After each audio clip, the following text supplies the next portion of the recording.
నీ విశ్వాసం నీ మరణం తర్వాత కూడా మాట్లాడుతుందా? హేబేలు చనిపోయాడు, కాని బైబుల్ చెబుతోంది అతడు ఇంకా మాట్లాడుతున్నాడు. ఎలా? కయీను భూమి ఫలములను అర్పించాడు. హేబేలు తన మందలో మొదటి పుట్టిన వాటిని, కొవ్వుతో కూడిన వాటిని అర్పించాడు. దేవుడు హేబేలు బలిని గౌరవించాడు, కయీను బలిని కాదు. ఇక్కడ సమస్య బలి రకం కాదు, హృదయస్థితి. హేబేలు దేవునికి ఉత్తమమైనదాన్ని ఇచ్చాడు. విశ్వాసమంటే దేవునికి మొదటి స్థానమివ్వడం.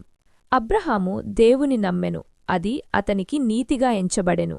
హేబేలు క్రియల వలన కాదు, విశ్వాసం వలన నీతిమంతుడయ్యాడు.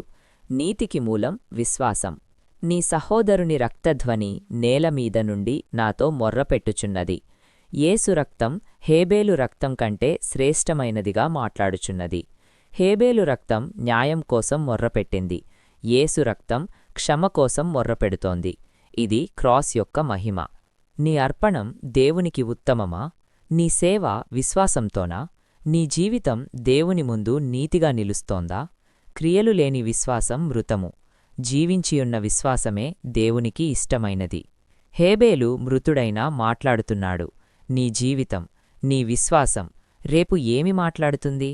విశ్వాసంతో జీవించు, ఉత్తమమైనదాన్ని దేవునికి అర్పించు.